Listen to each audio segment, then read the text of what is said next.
A'udzubillahi minasyaitonirrajim. Bismillahirrahmanirrahim. Alhamdulillah. Alhamdulillahi rabbil alamin.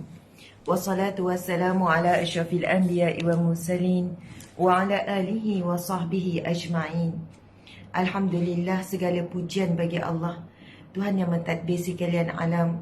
Selawat dan salam buat junjungan agung Nabi Muhammad sallallahu alaihi wasallam. Alhamdulillah, muslimi muslimat yang dirahmati Allah sekalian, pagi Jumaat yang barakah, Allah turunkan kepada kita rahmah. Asbab itu Allah memilih kita berada di majlis syurga ini. Majlis ilmu, majlis zikir merupakan taman syurga Allah Subhanahu wa taala di dunia. Di dunia yang sementara. Maka apabila Allah memilih kita untuk berada di taman syurganya yang sementara, mudah-mudahan Allah juga akan memilih kita berada di syurga yang kekal abadi selamanya di akhirat kelak. Amin ya rabbal alamin. Subhanallah, muslimin muslimat, Assalamualaikum warahmatullahi wabarakatuh. Salam sejahtera daripada saya. Moga rahmat Allah dan keberkatan Allah buat kalian semuanya. Apa khabar semua sahabat-sahabat? Saya tengok berada di seluruh Malaysia ada, Singapura pun ada hadir, Brunei ada hadir, Indonesia pun ada hadir. Biasanya setiap pagi memang ada. Dan Thailand, biasanya Thailand, Indonesia, Brunei, Singapura, itu luar negara. Dan daripada seluruh negara Malaysia. Subhanallah.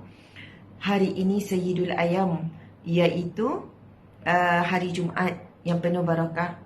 Dan hari ini juga jatuh kepada 10 Muharram, iaitu hari Ashura, yang mana Allah berikan kelebihan kepada siapa yang berpuasa pada hari ini akan dikurniakan pengampunan setahun, dosa selama setahun yang lalu. Fatani hadir, subhanallah, I tahu. Saya hari itu masa pergi haji, kebetulannya khemah kami memang bersebelahan. Kami berkongsi tandas dengan khemah warga Thailand. So memang pagi-pagi, setiap pagi memang kalau rakyat Malaysia dengan rakyat Thailand. So dia kan ada bahagikan dah khemah-khemah. Jadi itu kawasan belah sana khemah Thailand, belah sini khemah Malaysia. So kalau nak beratur tandas semua tu, memang kita akan bertembung. Jadi daripada Patani, lebih kurang 4 daerah utama yang ada umat Islam, kita selalu borak lah sambil beratur. Kadang beratur setengah jam, kadang 1 jam. So borak-borak. Dan kebanyakannya daripada Patani pun kenal. Dia kata ini ustazah dalam telefon tu, ini ustazah dalam FB ni, dalam YouTube. Ustazah Azma, ada ingat nama, ada yang tak ingat, tapi dia orang jam lah. Subhanallah. Sebab itu ramai juga yang daripada Thailand, daripada Singapura, daripada Brunei dan juga Indonesia. Saya ada masa di Aziziyah, ketika ni ada hotel di kawasan namanya Aziziyah. Aziziyah ni di dekat tempat melontar jamrah. Hotel kami tu kebanyakannya Indonesia. Di situ jumpalah pula kenalan-kenalan Indonesia. Ada satu jamaah haji ni, dia punya ustaz dia adalah seorang penceramah terkenal Indonesia juga. Lepas tu dia juga mengenali saya. Dia minta dengan ada orang Malaysia supaya temukan dia dengan saya lah. Saya dengan suami pergi jumpa tuan guru ni. Lepas tu beliau kata, Ustazah, jarak masa Indonesia dengan Malaysia lebih kurang 1 jam ke 2 jam. Kemudian saya habis kuliah di Indonesia. Alhamdulillah, isteri saya akan masuk kuliah ustazah setiap pagi jam 7. Subhanallah, saya rasa terkejut dan saya rasa malu sebenarnya, segan. Saya kata, ya Allah, segannya, malunya saya. Isteri ustaz hadir dalam kuliah saya.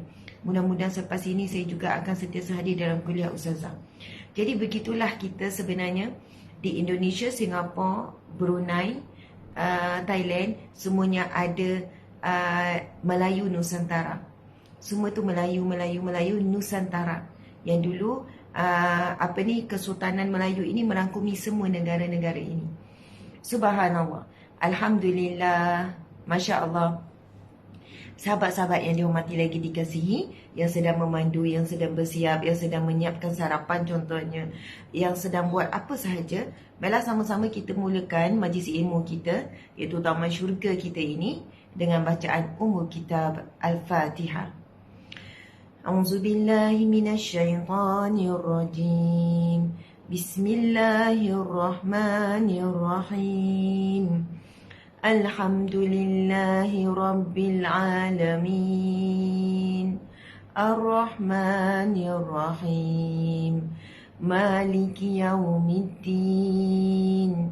Iyyaka na'budu wa iyyaka nasta'in. Ihdinas siratal mustaqim. صراط الذين أنعمت عليهم غير المغضوب عليهم ولا الضالين آمين آمين يا رب العالمين. Subhanallah. Ada sahabat yang kata, Ustazah, saya struggle untuk adik kuliah Ustazah. Waktu yang sama saya belajar, waktu yang sama saya ada talaki belajar, ngaji Nuronia, petang juga ada kelas tapi struggle. Tak apa, dapat hadis 10 minit, 15 minit, 20 minit pun tak apa. Dapat hadis lepas habilah pun tak apa. Subhanallah, Alhamdulillah. Ada yang bagi salam tapi dalam keadaan sedih dan menangis. Mudah-mudahan yang sedang sedih dan menangis, dia buat 2 emoji. Satu emoji sedih, satu emoji menangis. Mungkin dalam keadaan situasi yang berat, dalam situasi yang dihimpit ujian, sedang rasa sempit dada. Jadi insya-Allah mudah-mudahan walaupun tengah sedih, tengah kecewa, tengah terduduk dengan ujian Allah, kita akan dapat bangkit semula kerana Allah. Bangkitlah semula kerana Allah. Allah Subhanahu Wa Taala sentiasa ada untuk kita mendengar. Cuma kadang-kadang kita tidak betul-betul meluah sebab kita rasa lebih lega meluah pada manusia. Sedangkan Allah segala-galanya. Meluah pada Allah, kemungkinan kita tidak nampak instant result berbanding daripada manusia. Manusia terus bagi pelukan, manusia terus bagi kata-kata, manusia terus menunjukkan kebersamaan. Tetapi meluah kepada Allah soalnya satu hala je. Kita je cakap dan kita tak dapat sebenarnya kita berada dalam pelukan kasih sayang Allah, dan kita sedang berada dalam perhatian Allah. Allah Subhanahu Wa Taala berfirman, A'udzu billahi minasyaitonir rajim. Wa idza sa'alaka 'ibadi 'anni fa inni qarib. Ujibu da'watad da'i idza da'an. فليستجيبوا لي وليؤمنوا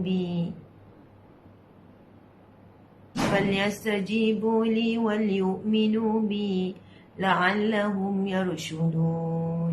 Sadaqallahul Azim, yang bermaksud, wahai Muhammad, wa idza sa'alaka 'ibadi 'anni fa inni qarib, dan apabila hamba-hambaku bertanya tentangku, katakanlah sesungguhnya inni qarib, aku sangat dekat. Allah berfirman, apabila hamba-Ku bertanya tentangku, wa idza sa'alaka 'ibadi anni, tentangku, inni qarib, sesungguhnya aku sangat dekat. Allah memberitahu pada kita, Allah sangat dekat dengan kita. Ujibu da'wata da'i idza da'an, aku pasti menyahut seruan hamba-Ku apabila hamba-Ku memanggilku. Aku pasti memakbulkan permintaan hamba-Ku apabila ia meminta. Aku pasti mendengar rintihan, luahan. Apa lagi? Luahan, keluhan hamba-hamba-Ku. Aku pasti Allah sangat dekat. Falyastajibu li wal yu'minu bi. Allah berfirman, maka taatilah aku dan beriman, yakinlah kepadaku. Sesungguhnya mudah-mudahan kamu akan mendapat petunjuk. Sahabat-sahabat, muslimin-muslimat dimati Allah sekalian, Allah sangat dekat. Dalam hadis qudsi, sesungguhnya Allah itu sangat dekat dengan hamba-Nya. Allah sangat dekat dengan kita. lebih dekat daripada urat marikh, lebih dekat daripada urat nadi, lebih dekat daripada urat leher. Allah memberitahu, sesungguhnya aku sangat dekat dengan hamba-hambaku, lebih dekat daripada urat lehernya. Kenapa diberikan gambaran ataupun metafora tamsilan urat leher? Tuan-puan sekalian, kalau urat nadi tangan putus, kita masih boleh hidup lagi. Bahkan kalau tangan putus sekalipun dipotong, kita masih boleh hidup lagi. Kalau kaki, di kaki pun ada nadi ada banyak. Dipotong masih hidup lagi. Sampai peha kita masih boleh hidup lagi jika dihentikan pendarahan. Tapi sekiranya dipotong urat leher, di sini adanya nadi utama, urat nadi utama. Kalau putus, kita memang akan mati.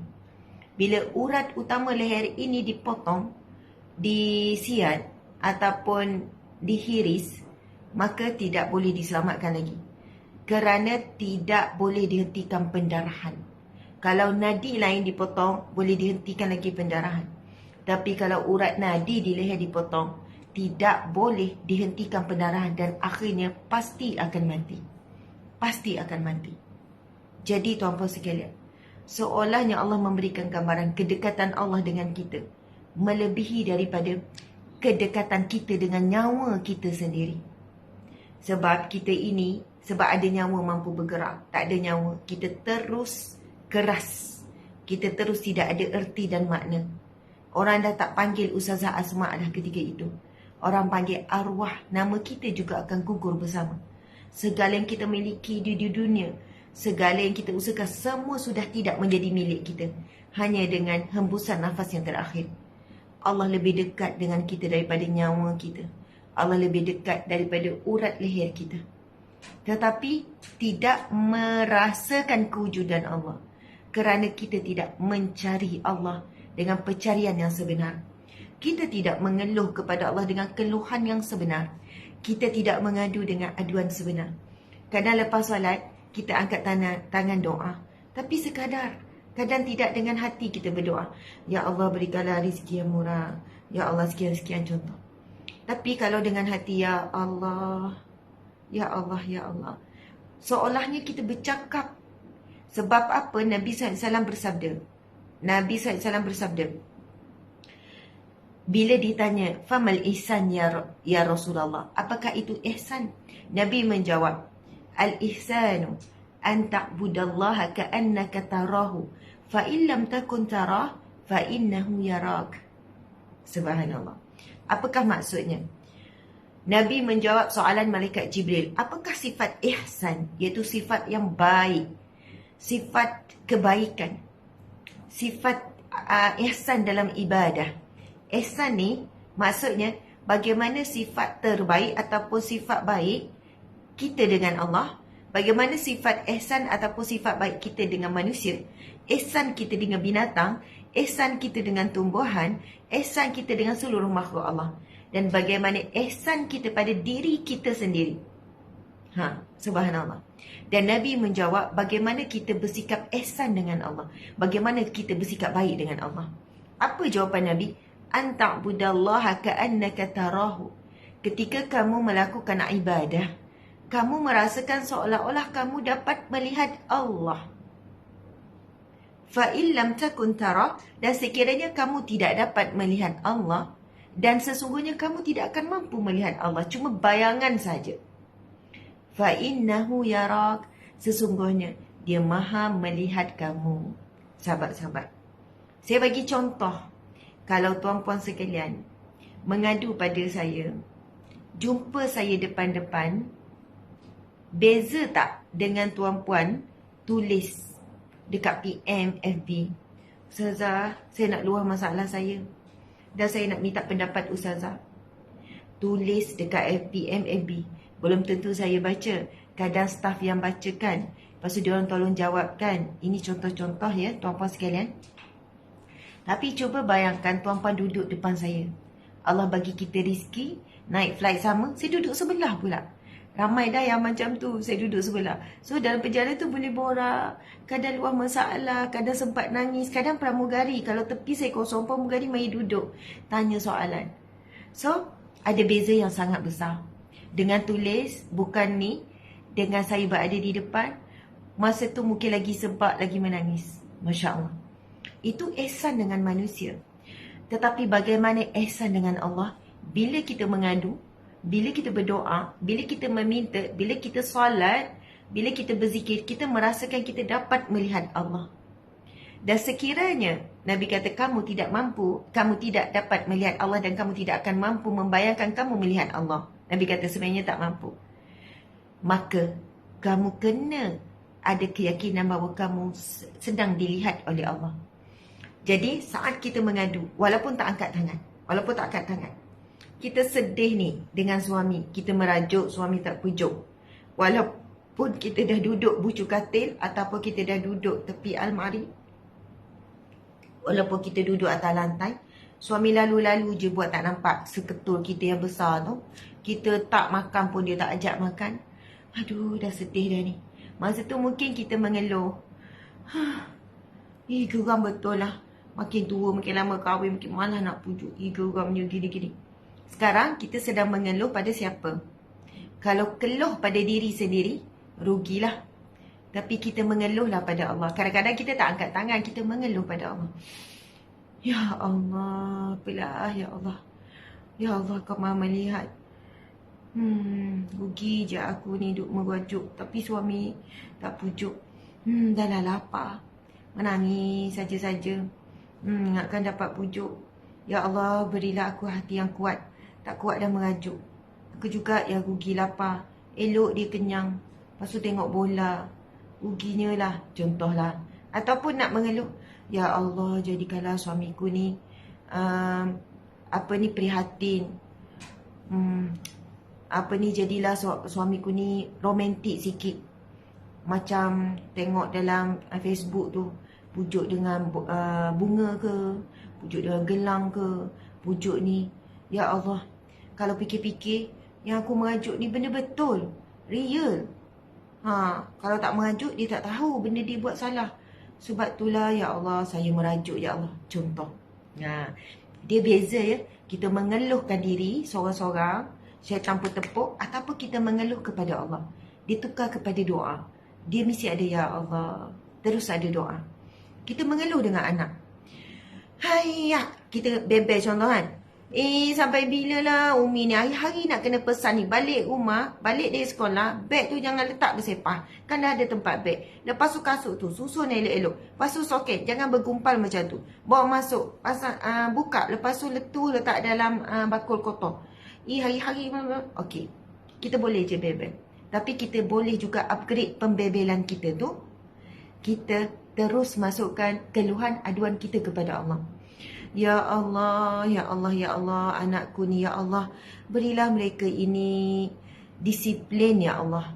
Ya Allah, anak kita pun dengar. Kan dengar tu dia akan dengar lain sikit. Ya Allah, bertuahnya ya Allah. Tapi hati hadir. Ya Allah, jadikanlah anak-anak ni berdisiplin ya Allah. Ya Allah, biarlah bila dia balik anak-anak ni terus susun kasut elok-elok ya Allah. Ya Allah, bantulah hamba-Mu ini ya Allah. Penat ya Allah jadi mak ni ya Allah. Ya Allah, saya penat ya Allah. Kalau kita mengadu pada Allah, penat, Allahu Akbar. Tuan-puan yang mengadulah. Itu bukan mengeluh. Ya Allah, saya penat. Ya Allah, aku penat. Ya Allah, kau tak larat dan adab semua ni ya Allah. Berbanding kita ngadu pada manusia, manusia akan bersangka-sangka. Kadang manusia dia depan kita saja, sianya kau kalau aku jadi tempat kau, aku dah macam ni. Yang kau ni memang kuat. Aku memang selut lah dekat kau. Begini. Tapi belum tentu dia benar-benar bersimpati. Belum tentu. Ini bukan nak sangka baik. Berhati-hati. Tapi dengan Allah, kita tak perlu berlapik. Kita tak perlu nak fikir-fikir ayat yang terbaik nak susun. Sebab Allah tidak judge kita. Allah tidak menilai kita. Allah tidak ada expectation apa-apa. Allah kenal kita. Allah tahu isi hati kita. Allah melihat. Allah yang syahid maha menyaksikan. Allah yang basir maha melihat. Allah yang alim maha mengetahui. Allah yang hasib yang maha menghitung. Allah yang sami yang maha mendengar. Sampai luahan dalam bisikan hati kita. Sebab itu kalau kita luah kepada Allah, kita kena ada mindset seolahnya Allah berada di hadapan kita. Dan memang Allah berada di hadapan kita. Allah dah sebut dah dalam firman-Nya, Inni qarib. Wa iza sa'alaka, dan apabila hamba-Ku bertanya kepadamu wahai Muhammad, katakan kepada umatmu, inni qarib, aku sangat dekat dengan hamba-Ku. Ujibu da'wata da'i idza da'an, aku pasti menyahut luahan, doa, seruan hamba-Ku apabila hamba-Ku menyeruku. Sangat dekat. Dalam hadis kursi menyebut sesungguhnya aku lebih dekat dengan hamba-Ku, melebihi urat lehernya. Cuma kita sahaja yang tidak belajar mendidik diri merasakan Allah itu dekat. Kita rasa Allah itu jauh. Tapi bagi orang yang selalu borak dengan Allah, dia akan rasa Allah dekat. Tak semestinya kita kena formal angkat doa, ambil wuduk, hadap kiblat, tidak. On the way berjalan, on the way bawa kereta. Ya Allah, pemudahkanlah balik ni. Ingat nak masak nasi ayam, special sikit, namun nasi ayam. Ya Allah, mudah-mudahan suami pun ringan tulang lah menolong. Anak-anak pun okey lah ya Allah. On the way balik, takkan nak lepas steering kan, nak baca doa. Tapi pegang, lepas tu borak. Subhanallah, berbuat. Saya pernah jumpa seorang wanita yang hebat. Dengan kesibukan, dengan amanah yang begitu banyak. Dia juga seorang prinsipal di sebuah sekolah yang sangat hebat. Bila saya tanya bagaimana dia menguruskan semua, dengan dia juga seorang pimpinan wanita yang hebat, adalah macam-macam, dan dia berceramah sampai sana sini. Lepas tu saya bertanya apakah rahsia. Dia kata, Ustazah, kita kena selalu banyak communicate with Allah. Selalu communicate with Allah. Saya dapati segala urusan dipermudahkan. Always communicate with Allah, Ustazah. Ustazah nak luar, direct, tak perlu waktu yang khusus, masa yang khusus, keadaan yang khusus. Kita tidak ada syarat. Kalau nak berjumpa, nak bercakap dengan manusia, kadang dengan orang yang tertentu, ada protokolnya. Ada waktunya, kena buat temu janjinya, keadaan begini-begitunya. Ada tempoh yang terhadnya. Tapi dengan Allah, tidak ada satu syarat pun. Kita boleh meluar, berkomunikasi dengan Allah anytime, anywhere, anyhow. Macam mana cara pun. Bila masa pun tidak ada limit. Masya Allah.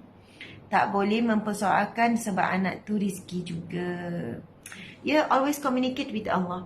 Boleh borak, boleh bercakap. Ya Allah, nak luar ya Allah. Aku sedih ni ya Allah. Kenapalah kawan aku ni ya Allah. Engkau maha melihat apa yang berlaku tadi. Engkau maha mendengar apa yang kawan aku cakap tadi ya Allah. Sekarang ya Allah, aku serahkan hatiku ini, perasaanku ini padamu ya Allah. Bacalah surah Ghafir ayat 44. Surah Ghafir ayat 44. Surah Ghafir ayat 44. A'udzubillahi minasyaitanirrajim. Bismillahirrahmanirrahim. Wa ufawwidu amri ila Allah. Innallaha basirun bil ibad. Sadaqallahu azim. Yang bermaksud, daku menyerahkan bulat-bulat. Wa ufawwidu membawa maksud daku, dan sesungguhnya saya menyerah bulat-bulat. Bukan separuh, sepenuhnya. Ilallah, kepada Allah. Innallaha, sesungguhnya Allah. Innallaha basirun bil ibad. Sesungguhnya Allah maha melihat keadaan hamba-hambanya. Basirun bil ibad. Sesungguhnya Allah maha melihat keadaan hamba-hambanya. Surah Ghafir. Surah Ghafir ataupun surah Al-Mu'min. Dua surah ada dua nama. Satu surah, dua nama yang sama. Surah Ghafir ayat 44. Siapa yang dah hafal surah Ghafir ayat 44 ni? Wa ufawwidu amri ilallah. Innallaha basirun bil ibad. Daku menyerahkan bulat-bulat sepenuhnya kepada Allah. Sesungguhnya dia maha melihat keadaan hamba-hambanya. Masya Allah. Ada cerita yang sangat ajaib ketika berada, ada hamba Allah yang bercerita bagaimana ketika dia berada di menunaikan ibadah haji baru-baru ni. Kemudian dia terpisah dengan jemaah dan dia berjalan kaki dengan jauh, seorang diri. Dia terpisah juga dengan suami. Ada cerita bagaimana dia terpisah, dan telefon dia dah mati dan dia tak boleh berhubung dengan sesiapa. Lepas tu dia jalan dengan bawa barang, laluan kereta dan dia tak tahu laluan jalan raya dan di jalan kaki. Kemudian dia tengok semua yang berjalan tak ada orang Malaysia, semua orang kulit hitam. Maksudnya bukan semuanya sebab berjalan bawah terik matahari. Lepas tu apa yang dia kata Ustazah ketika itu, saya ulang surah Ghafir ayat 44. Wa ufawwidu amri ilallah innallaha basirun bil ibad. Dan aku menyerahkan diriku bulat-bulat kepada Allah. Sesungguhnya dia maha melihat keadaan hamba-hambanya. Sebab saya tak tahu nak mengadu macam mana dah, tapi Allah maha melihat keadaan saya serah diri saya je. Kemudian ada hamba-hamba Allah, Ustazah, saya ulang-ulang, di kalangan bukan warga negara Malaysia, tak boleh nak communicate pun. Tak boleh nak communicate. Bolehlah sikit-sikit dia kata Ustazah, sebab sana pun tak lancar nak Inggeris, boleh sikit-sikit. Tapi mereka faham bahawa saya ni terpisah dengan jemaah, saya seorang, saya sekian-sekian. Lalu mereka kata, don't worry, you with me, you with us, kami akan jaga kamu. Lepas tu dia kata, Ustazah, bila berhenti, saya berhenti dengan dia ni perempuan ni. Berhenti, diorang bagi saya makan, saya memang lapar, air diorang ada bawa makanan. Lepas tu kalau rehat, sekian-sekian diorang memang jaga. Sehinggalah diorang yang berusaha cari khemah. Masa peristiwa ini berlaku di Arafah. Sehinggalah sampai kawasan perkhemahan. Lepas tu carikan, sehinggalah saya jumpa semula dengan suami. Berhubung semula dan sebagainya. Dia kata, Ustazah, sungguh bila kita serah bulat-bulat kepada Allah, Allah hantar bantuan pada waktu yang tepat, pada waktu yang cepat, pada waktu yang berkat. Subhanallah. Alhamdulillah. Terima kasih. Jadi kita dah baca surah Al-Fatihah, sahabat-sahabat, seperti biasa dan kebetulan, bukan kebetulan, dan hari ini jatuh pada hari Jumaat yang barakah, Sayyidul Ayyam, hari yang mana dalam sebuah hadis menyatakan ia lebih baik daripada dua Aidul Fitri, penghulu hari. Subhanallah. Tapi sebab kita dapat seminggu sekali, kita kurang menghargai hari Jumaat ini berbanding apabila kita dapat hari raya. Sebab hari raya tu datang setahun sekali, so kita memang betul-betul menghargai. Tapi bila hari Jumaat datang seminggu sekali, kita tak rasa sangat keistimewaannya. Sahabat-sahabat, hari Jumaat yang barakah, di hari ini diciptakan manusia yang pertama, iaitu Nabi Adam. Dan pada hari ini juga Nabi Adam diturunkan ke bumi dan permulaan kepada sistem khalifah, iaitu manusia menjadi khalifah di muka bumi. Sebelum manusia menghuni bumi ini, jin, para malaikat sudah pun berada di bumi. Subhanallah. Sebab itulah apabila Allah perintahkan malaikat untuk sujud kepada manusia, bukan sembah ya, menyembah hanya Allah, tapi melakukan perbuatan sujud sebagai tanda manifestasi, sebagai hormat. Subhanallah. Ketika itulah apabila Allah perintahkan kepada malaikat. Macam mana firman Allah tu? Auzubillahi minasyaitanirrajim. Bismillahirrahmanirrahim. Macam mana Cik Suami? Ada permulaan. Ni perintah Allah suruh sujud kepada malaikat. Adam. Sorry. Suruh malaikat sujud pada Adam. Subhanallah. Auzubillahi minasyaitanirrajim. Wa idh qala rabbuka lil malaikati inni ja'ilun fil ardi khalifah. Qalu ataj'alu fiha ma yufsidu fiha wa yasfiku ad-dima wa nahnu nusabbihu bihamdika wa nuqaddisu lak. Subhanallah. Allahu Akbar. Sebab itu hari Jumaat sangat mulia. Antaranya adalah hari ini juga Allah turunkan Nabi Adam ke bumi. Dan permulaannya sistem khalifah yang di bumi ini menjadi pemimpin yang dan seluruh bumi ini ditundukkan untuk manusia. Sejarahnya bermula pada hari Jumaat. Firman Allah tadi, auzubillahi minasyaitanirrajim. Wa idh qala rabbuka lil malaikati inni ja'ilun fil ardi khalifah. Qalu ataj'alu fiha man yufsidu fiha wa yasfiku ad-dima wa nahnu nusabbihu bihamdika wa nuqaddisu lak. Sadaqallahu azim. Subhanallah. Ayat Al-Quran ni penuh makna tuan-puan sekalian. Apa maksud dia? Dan apabila dan apabila qala, berfirman Allah, wa idh qala rabbuka, dan apabila Tuhanmu berfirman, wa idh qala rabbuka lil malaika, apabila Tuhanmu berfirman kepada para malaikat. Apa firman Allah kepada para malaikat?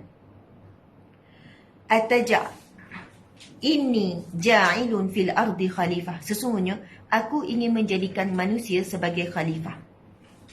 Sesungguhnya bumi, malaikat tahu keindahan bumi sangat indah. Jin di kalangan iblis syaitan ataupun jin Islam, ketika ini belum ada iblis syaitan ni. Jin juga melihat keindahan ciptaan bumi. Dan apabila Allah berfirman di hadapan para malaikat, semua di hadapan makhluk jin dan sebagainya, Inni ja'ilun fil ardi khalifah. Sesungguhnya aku ingin menciptakan di kalangan manusia sebagai khalifah di muka bumi.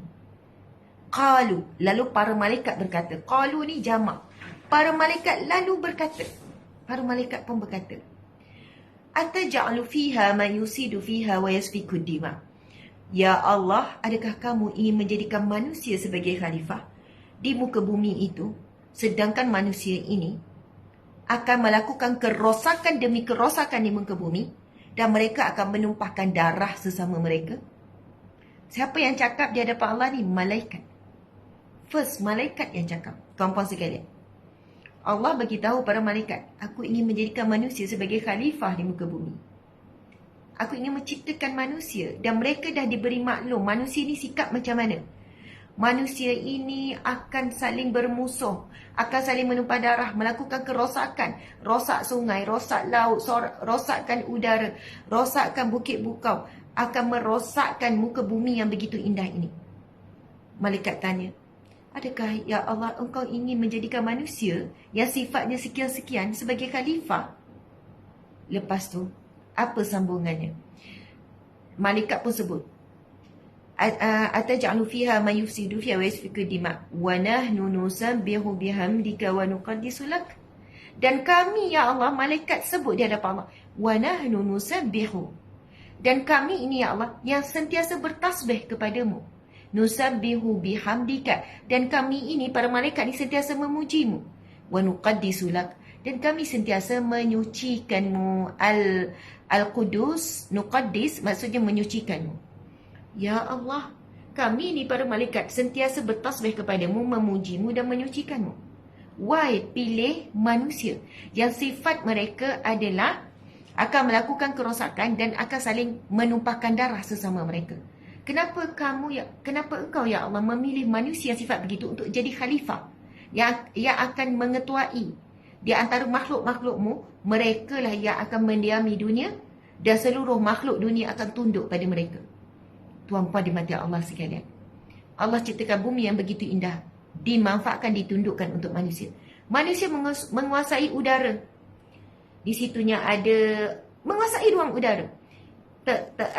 Kapal terbangnya, jetnya, helikopternya. Kemudian manusia juga menguasai binatang di udara. Burungnya, apanya, nak makan burung ke apa ke. Manusia juga menguasai laut. Semua hidupan di laut manusia boleh ambil. Ikannya, sotongnya, ketamnya, itunya, sampai mutiara di lautan, sampai petroleum di dalam dasar lautan.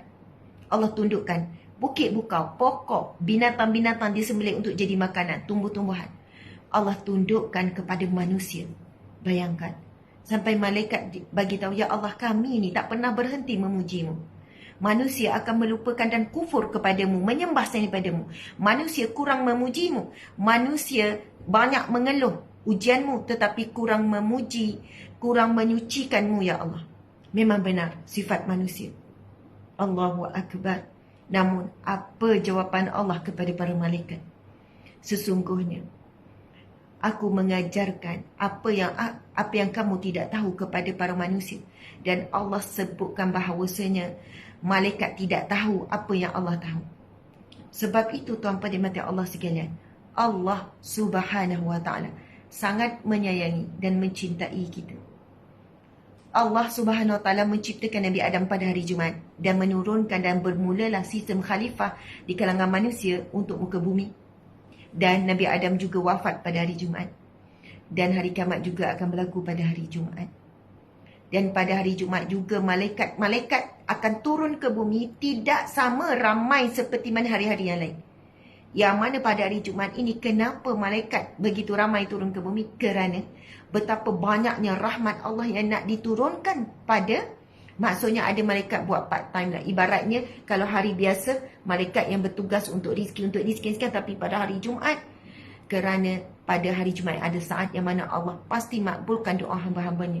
Jadi jaga lidah kita pada hari Jumaat, banyakkan berdoa.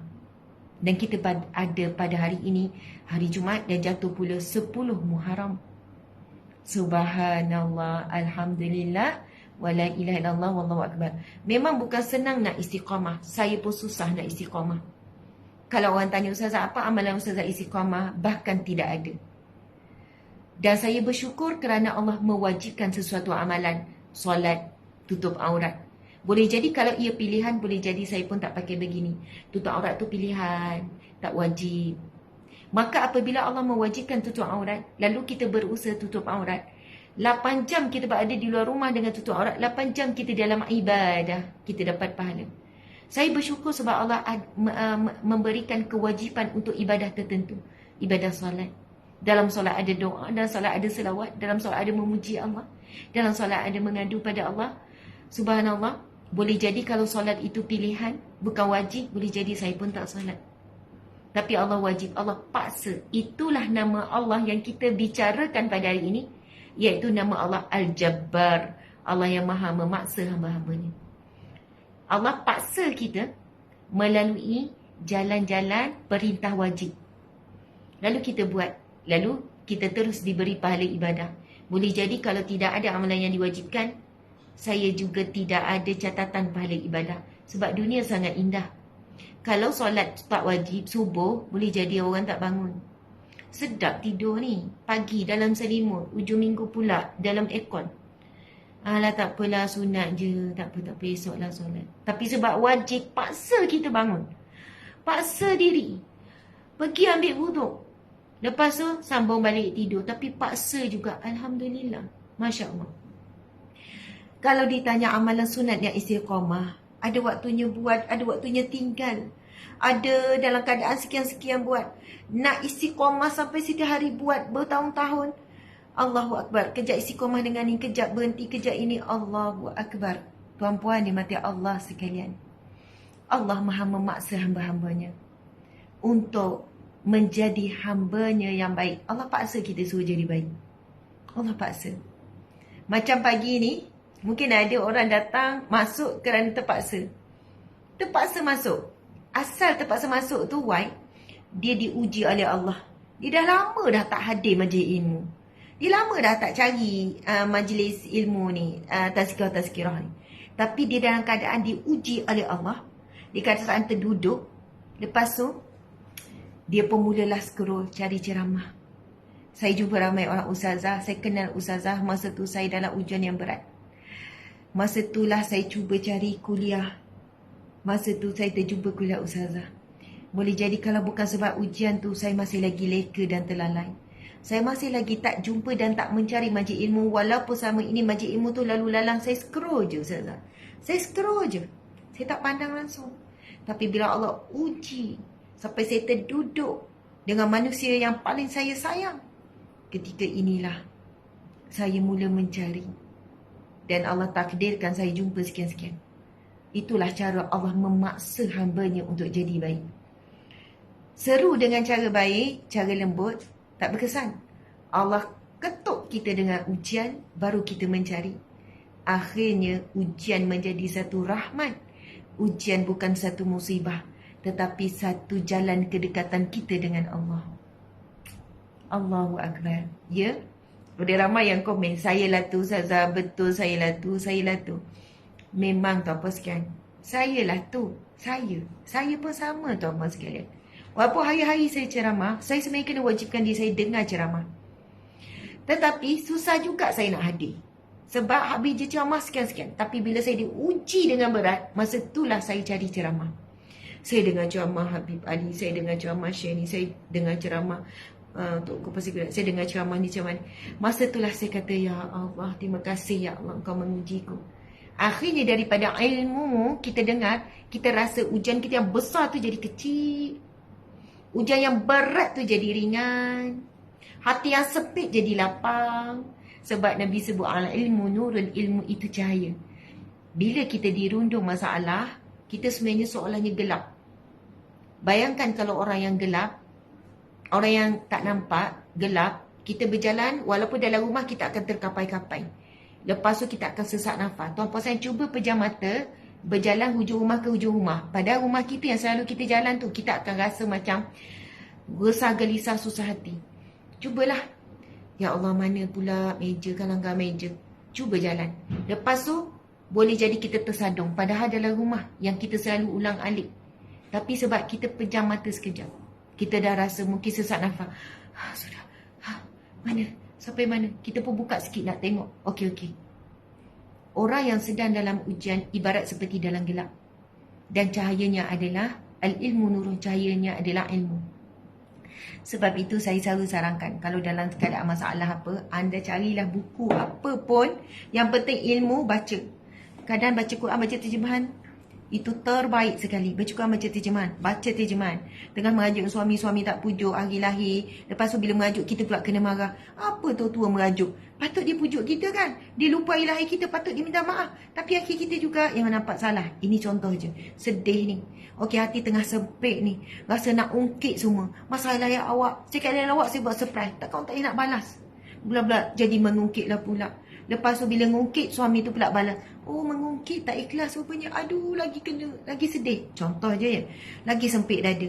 So, cari ilmu. Masa tu buka kejap majlis ilmu ke, ataupun baca Al-Quran, tapi wajib baca terjemah kalau tak kita tak faham. Ataupun baca mana-mana macam ni. Kompas Surah Al-Mulk. Ustaz Syahri Abdul Rahman ni. Ada macam-macam buku depan saya ni. Contoh. Masa tu kita akan rasa, yang sempit tu rasa lapang. Akhirnya kita rasa, tak ada apa. Biarlah dia tak nak hargai. Tak apalah ya Allah. Engkau lah yang maha menghargaiku. Tiba-tiba lain ada. Ya Allah. Betul lah ya Allah. Engkau lah yang maha menghargaiku. Suami ni manusia biasa. Dia lemah. Kalau dia hargai pun, dia buat surprise ke, beli bunga pun, dia tak akan mampu membalas apa yang telah aku korbankan sebagai isteri, sebagai ibu. Namun ya Allah, engkau lah maha menghargaiku ya Allah. Aku nantikan hadiah daripadamu di syurga ya Allah. Terus lain ayat tu. Kan bila sebut macam tu, terus senyum. Okey. Lepas tu bila keluar, okey. Suami pun pelik. Tengok atas bawah. Ui, pelik ni. Sekejap je mengajuk. Biasa tunggu tengah hari atau malam baru settle ni. Ya. Contoh macam tu. Tak apa sekian. Ya, contoh on point. Pengalaman tuan-tuan sekalian. Sebab itu kadang orang kata, Ustaz bagi contoh tu kena dengan saya. Sebab contoh tu pengalaman hidup saya juga. Sebab itu bila saya cakap macam, ni macam mana Ustaz macam tahu, saya perempuan juga. Saya lalui juga benda yang sama. Itu saya bagi contoh. Anda kalau tak kena dengan keadaan anda pandai-pandai cari contoh sendiri. Subhanallah. Selepas ini kena belajar communicate with Allah. Bagaimana kita bercakap dengan Allah. Bagaimana bila berlaku je ujian, terus buat ayat doa. Ya Allah, jadilah suamiku romantik ya Allah. Saya kadang test dengan doa dalam hati.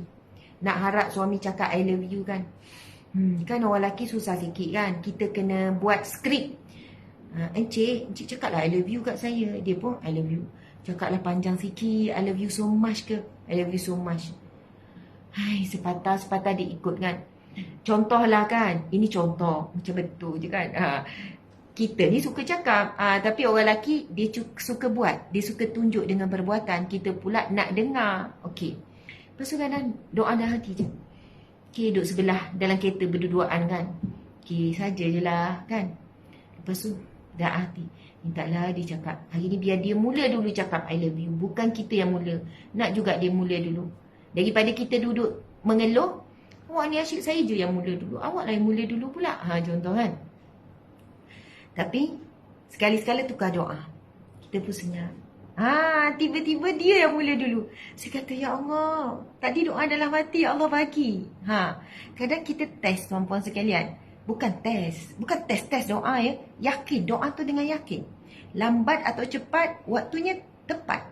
Lambat atau cepat, sebenarnya Allah bagi waktu yang tepat. Doa kita jangan mengeluh kalau lambat. Jangan tak sabar untuk cepat sebab Allah bagi waktu yang tepat. Okey, baik. Alhamdulillah, sekarang dah kat pukul 8 tuan-puan sekalian. Saya paling lambat kena bergerak ke airport jam 9. Sebab boarding pukul 10 flight pukul 11 ke Singapura. Esok saya ada ceramah. Tapi sebab kita ada Singapore Malaysian Fest di Singapura, so kami buka booth galeri. Orang Singapura kita jumpa kejap lagi. Petang ni ada waktu meet and greet dengan saya dan esok kuliahnya. Ya, yakin paling utama. Sangat benar, yakin paling utama. Masya. Dan doa dengan hati. Dengan lidah je. Dengan lidah saja. Hati wajib sebab Allah sedang memandang hati. Hadis Nabi. Inna Allah la yanzuru ila suwarikum wala ajsadikum wala amwalikum. Walakinna Allah yanzuru ila qulubikum wa amalikum. Masya Allah. Apa maksudnya? Nabi bersabda. Yang hadir 4,000 TikTok, 4,000 muka buku, 1,000 lebih di IG. Jadi 8,000, 9,000 lebih, dekat 10,000. Allahu Akbar. Pecah rekod ni. Encik, saya kena ambil gambar gini. Sabar-sabar, jangan live lagi. Masuk-masuk lagi, saya nak ambil gambar. Kenangan indah ni, kenangan indah ni. Jap, rapat sikit. Tuan-puan semua senyum, senyum semua. Semua senyum buat love. Okey, senyum. Alhamdulillah, senyum-senyum semua. Okey. Subhanallah, walaupun saya tak nampak tuan-puan senyum, tetapi Allah Maha melihat anda sedang senyum. Dapat pahala tak? Dapat. Belajar communicate with Allah dan selalu buat sesuatu kerana Allah. Kadang kita senyum pada orang, orang tu tak balas. Keberia senyum sebab baru dapat kuliah, baru dengar ceramah, senyum itu sedekah. Kita pun senyumlah. Orang tu tak balas. Jiran pula tu. Kita bukan senyum je, siap angkat tangan. Buat tak tahu. Teruji tak? Baru dengar tazkirah. Senyum berwajah manis itu sedekah, dapat pahala. Baru nak beramal. Bila nak beramal senyum, orang tu buat tak tahu. Teruji keikhlasan. Boleh jadi orang tu pakai spek, tapi tak pakai spek, jadi tak nampak. Boleh jadi jiran tu sedang ada masalah, jadi orang ada masalah, ni tak nampak orang. Macam kita lah. Kan? Bawa kereta tengah ada masalah. Tengah mikir masalah. Macam mana kita bawa kereta? Tak tahu sampai. Tak perasan apa berlaku kiri kanan. Tak tahu sampai rumah. Sambil kesak air mata, sampai. Betul tak? Orang dalam masalah, kepala ke lain, tak nampak orang senyum angkat tangan. Kita baru nak praktis ilmu ni, senyum ni. Terus tak balas. Masa itulah kita merasakan apa? Belajar. Tak apa. Kita senyum pada Allah. Orang tu tak balas, Allah akan balas. Senyum kepada Allah. Senyum kerana Allah. Kita bagi orang makan. Kita belanja. Hari tu dengar tazkirah juga. Pasal beri makan. Hadis Nabi, hadis sahih Nabi sebut. Antara ciri-ciri orang yang Allah cintai, dia suka beri makan. So dengar tazkirah, dapat gaji. Hari Jumaat pula dia belanja mi kari. 10 bungkus bagi kat kawan-kawan. Mi kari. Oh, terima kasih. Makanlah. Terima kasih lah. Moga murah rezeki. Alah, benda kecil je. Ikhlas. Tak apa, ikhlas. Lepas tu bila petang, kawan tu beli tak telur. Dekat kedai kita pula suka tak telur. Nampak dia makan sorang-sorang pula depan laptop sambil buat kerja. Mari teruji. Pagi tadi aku belanja dia mi kari. Takkan dia tak nak bagi tak telur tu? Ya Allah, punyalah makan sorang-sorang. Kita pun buat lalu. Okey. Tak tawar dia. Kan teruji dah tu. Ya Allah. Terliur pula. Makan sorang-sorang. Pun tak bagi.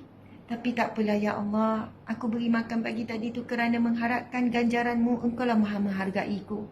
Engkau lah yang maha memberi ya Allah. Engkau yang akan balas berkali ganda.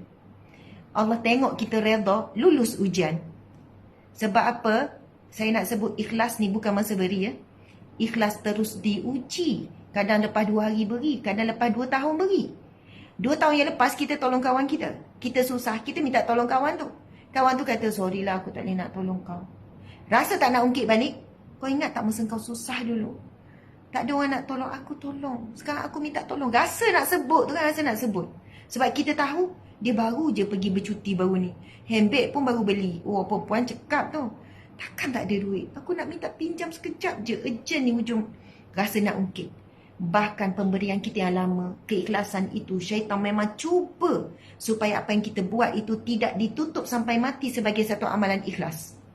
Kadang kita ungkit dengan anak, kadang kita ungkit dengan suami, kadang kita ungkit dengan mak ayah, kadang ungkit dengan adik-beradik, kadang ungkit dengan kawan-kawan. Allahu Akbar, keikhlasan apa yang kita buat akan teruji tuan-puan sekalian. Sebab itu antara ciri orang ikhlas, bila dia buat, dia lupa. Dia bagi makan bagi, dia lupa. Dia dah serah pada Allah. Dia serah pada Allah, dia letak dalam mindset, dia harap Allah je balas. Dan kalau manusia balas, bonus. Manusia tak balas, tak rasa, tak terkesan apa. Tak terkesan apa-apa. Allahu Akbar, bukan senang nak buat. Kalau kita buat baik pada suami, kita mengharap suami akan balas balik, kita akan bertemu dengan kecewa. Percayalah, Allah akan uji suami kita terlupa untuk hargai kita. Suami kita lemah dalam hargai kita, tak macam-macam kita bersungguh hargai dia. Ataupun anak juga nanti ada keluarga, dia pun terikat dengan pasangan, dengan anak, komitmen, dia pun tak hargai kita macam kita hargai dia. So, kita nak ikat keikhlasan tu, kita buat, lepas tu kita lupa, kita memang serah apa yang kita buat tu. Ya Allah, Engkau ya Hasib, yang maha menghitung.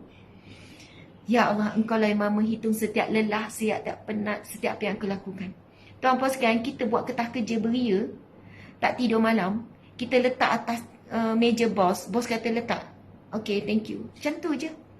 Lepas tu bos balas belek pun, tapi bos tak tahu apa yang kita tak tidur malam, nak siapkan ketah kerja, nak buat the best. Tapi Allah tengok tak? Allah nampak tak? Allah nampak. Sepanjang tu Allah beri pahala. Siap-siap dah.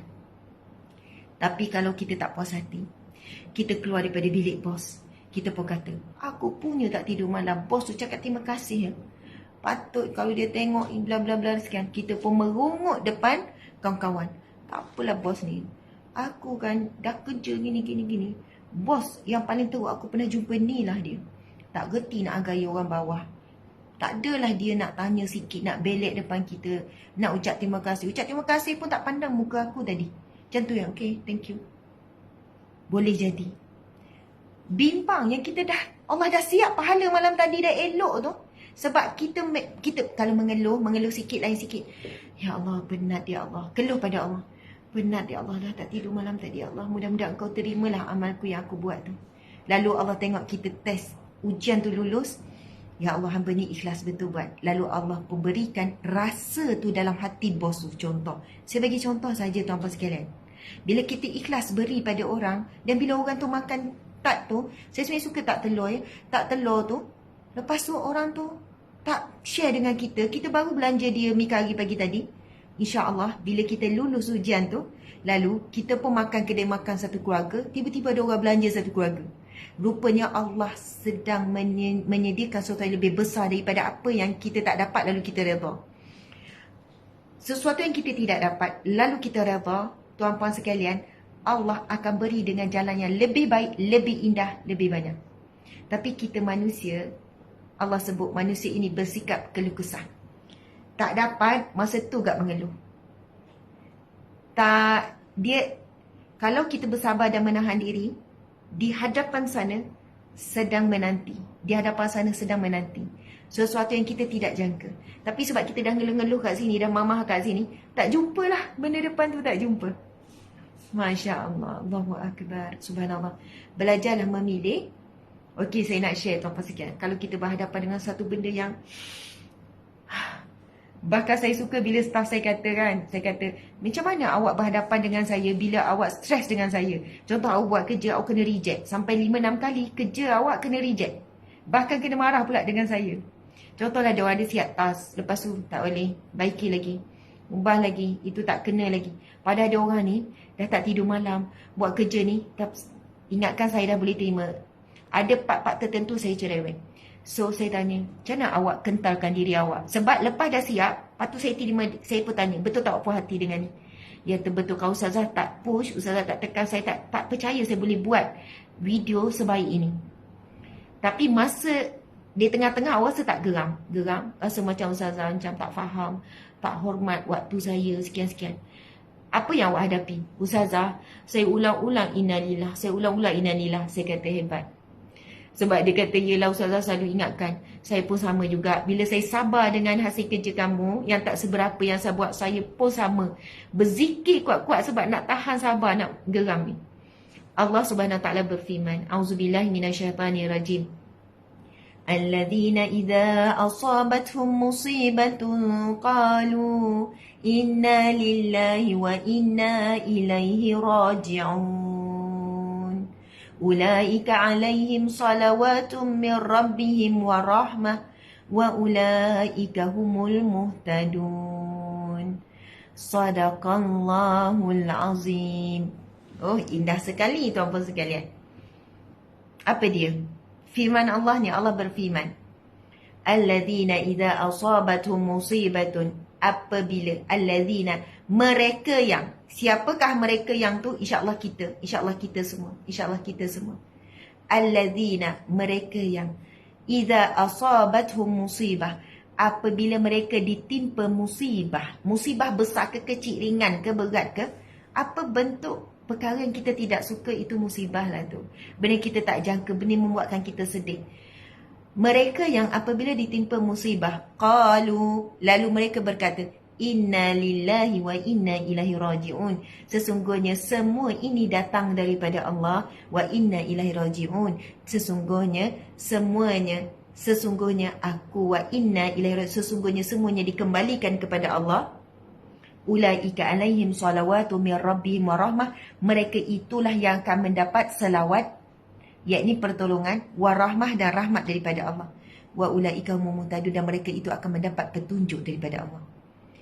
Tipsnya adalah bila ditimpa apa-apa benda yang tak dijangka, orang depan break mengejut, tak bagi signal, innalillah, ya Allah, innalillah, innalillah, innalillah. Sebab boleh jadi orang tu tengah ada masalah.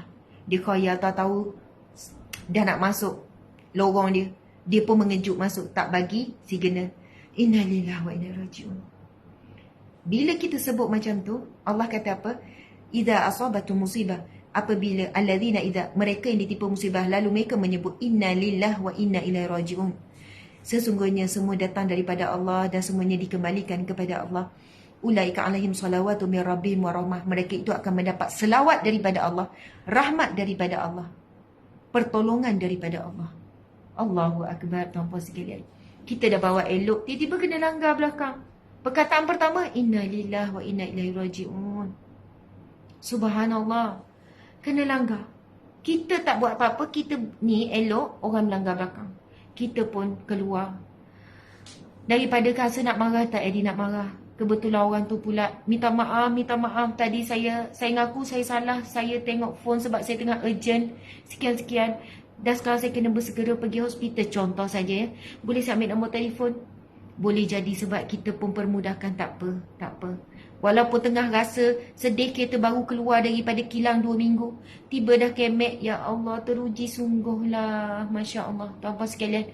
Jadi tak apa. Lalu Allah catat, Allah perintah pada malaikat. Sebab apa tuan-tuan sekalian? Setiap kali kita diuji, dengarkan hadis Nabi ini. Nabi bersabda, apabila Allah mencintai seseorang hamba, Allah akan berikan ujian padanya. Sekiranya hambanya itu sabar, hambanya itu redha, maka dia dapat redha Allah. Sekiranya hamba Allah itu, sekiranya si fulan ataupun orang itu marah, maka dia dapat kemarahan Allah. It's not easy. Memang ia bukan mudah. Orang langgar belakang, kita elok berhati-hati, kereta baru keluar 2 minggu, terus kemek. Bukan mudah kalau tak marah. Tapi mudah-mudahan innalillah, ini datang daripada Allah, wa inna ilaihi raji'un, kembali pada Allah. Kita pun keluar. Kita bukan tak mampulah nak senyum, kalau senyum pelik sangat. It's okay lah muka kita, muka fresh tu. Takkan, oh langgar. Orang tu takutlah pula. Korang siuman rupanya. Normal lah muka kalau dah kena macam tu. Takkanlah pelik sangat kalau okay langgar. It's okay. Don't worry. Okay. Tak normal. Fitrahnya, ya Allah, Allahu Akbar. Fitrahnya. Jadi fitrah ikut fitrah. Okay. Okay lah. Kira nak macam mana? Innalillahi wa inna ilaihi raji'un. Lepas tu boleh jadi, wallahualam kita tak tahu hamba Allah ini. Boleh jadi sebab itu kan dia doa untuk kita, dia begitu begini, rupanya kita dapat banyak rahmat Allah daripada ujian tu. Masalah kita yang besar tu, perniagaan kita yang sedang rugi, tiba-tiba Allah bagi jalan. Rupanya asbab kita sabar. Tuan-puan sekalian, paling susah nak buat sabar dengan orang yang sangat menyakitkan hati kita. Bukan sabar, maafkan. Sekarang tuan-puan sekalian, cuba bayangkan semua. Tak payah tutup mata kalau bawa kereta. Tak apalah. Tak tutup mata pun tak apa. Cuba bayangkan seseorang yang sangat banyak menyakiti hati kita sekarang. Ahli keluarga ke, kawan ke, siapa-siapa. Dan cuba sebut seikhlas hati, ya Allah, aku maafkan dia, ya Allah. Ya Allah, aku maafkan dia kerana-Mu, ya Allah. Kerana mengharapkan kemaafan-Mu, ya Allah. Ya Allah, kalau kerana dia, aku tak mampu dan tak kuat nak maafkan, ya Allah. Namun kerana-Mu, ya Allah, aku maafkan. Ya Allah, Engkaulah yang mengaturkan segala sesuatu. Ya Allah, aku kesian pada dia tu, ya Allah. Dia mempunyai akhlak yang buruk. Hatinya tak ada belas kasihan. Dia buat padaku, dia khianat kepadaku, ya Allah. Dia khianati kesetiaanku. Dia khianati pengorbananku. Dia khianati sekian-sekian, ya Allah. Ya Allah, bersaksikanmu Engkau yang maha melihat. Hari Jumaat yang mulia, 10 Muharram ni, ya Allah.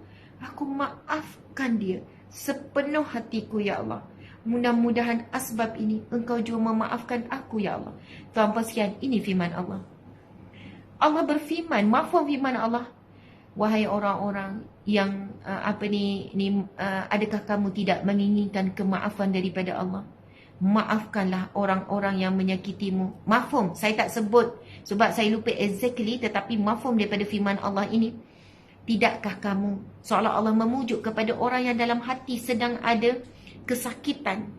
Dan kesakitan itu real, bukan bayangan. Memang dia dikhianati, memang dia disakiti, memang dia sedih sangat perbuatan jahat manusia. Subhanallah. Dan Allah bertanya, tidakkah kamu mahu kemaafan Allah? Maka maafkanlah. Memang kalau kita fikir tentang apa yang manusia itu buat ni, tapi bila sebut ulang-ulang, Inna lillahi wa inna ilaihi raji'un, ini datang daripada-Mu, ya Allah, dan semua kembali kepadamu. Dan aku nak kembali hasil daripada ujian sakit ini. Aku ingin kembali dalam keadaan aku mendapat kemaafan-Mu. Maka aku maafkan hamba-Mu itu, ya Allah. Subhanallah, Allah Akbar. Kita tak buat apa pun, tapi dibuat kita. It's normal. It's normal. Orang baik akan sentiasa menjadi mangsa.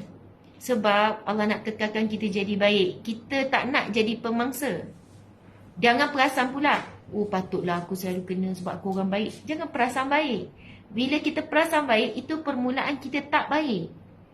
Masya Allah, Allahu Akbar. Tuan-tuan sekalian, saya menangis bila tengok Puan Masyi yang diuji Allah mata buta tu. Kenal Puan Masyi? Saya kena ambil lagi ni. Ni percaya kot lagi ni. Ni dekat sebelah kiri ni.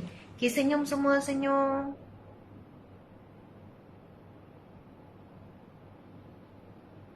Okay. Puan Masyi yang mata buta, yang kemalangan. Tahu Puan Masyi yang kemalangan tu kan? Kedua mata buta dan sekarang totally buta. Dan doktor dulu sebelum ni bagi 5% ada peluang untuk sembuh. Sekarang 0% memang mata dia totally lost. Tak boleh ada apa-apa treatment lah. Dan dia memang gelap terus. Tak nampak apa-apa. Bukannya mata dia kan nampak buka. Kita ingat mungkin nampak bayang sikit. Tak, dia kata gelap terus, tak nampak apa-apa, Ustazah. Langsung, mata langsung tak berfungsi. 0% peluang untuk sembuh. 1% pun tak ada. Baru ni saya tengok satu video dia. Saya kan dah jumpa, kami ada buat perkongsian. Nanti insya-Allah doakan kita akan bertemu dalam satu majlis live bersama. Saya tengok ada yang bertanya soalan. Dia kata, Puan Masyi, apa perasaan Puan Masyi bila ada yang tulis ni jadi buta ni, mungkin ada kafarah dosa ni. Ada kafarah dosa ni. Ada masyarakat kita yang tulis macam tu. Memang kita tahu ujian itu kafarah dosa, tapi janganlah sebut. Orang tengah demam, lepas tu kita pergi ziarah. Demam panas ni kafarah dosa ni. Lagi demam orang tu. Lagi demam. Rasa nak baling je bantal. Kalau ada air curah aja. Adab apabila kita ziarah orang sakit, orang timpa musibah, jangan terus sebut kafarah dosa ni, bertaubatlah. Jangan sebut macam tu. Bila kita ziarah orang-orang sakit, orang dalam ujian, kita sebut perkataan, kita semua tahu kafarah dosa tu. Eloknya kalau kita sebut, kata, contoh macam kita sebut apa? Kita sebut kalau ni Allah nak naikkan darjat ni, Allah nak beri sesuatu yang besar ni daripada ujian ni. Kan kalau bunyi macam tu kuat sikit orang tu, tengah sakit tenat. Allah nak angkat darjat ni, Masya Allah. Puan orang baik, Allah nak angkat darjat. Allah nak beri rahmat dan nikmat yang begitu besar daripada ujian ni. Lalu dia pun bunyi pun rasa macam, ya Allah, mudah-mudahan. Kalau duk sebut dosa-dosa, memang kita tahu kita semua berdosa. Tapi saya sangat selut dengan jawapan Puan Mashi. Dengan sangat tenang dan sangat senyum. Dia kata, memang ada orang sebut macam tu. Bahkan ada orang ungkit kesilapan-kesilapan lama. Sebab dia adalah majikan dia, bos kepada syarikat perniagaan dia. Dia jawab apa? Apabila ada orang tulis macam tu, ada orang cakap macam tu, saya terima. Saya terima. Sebab saya akui. Boleh jadi sebab dulu masa saya bekerja, dia kata, masa saya berurusan, saya ada menyakiti hati orang. Dan saya rasa bersyukur kalaulah ujian Allah ambil mata saya sampai buta ini, dosa-dosa saya itu diampunkan Allah. Saya redha dan saya bersyukur. Saya bersyukur. Jadi bila orang sebut, ini kafarah dosa, saya syukur.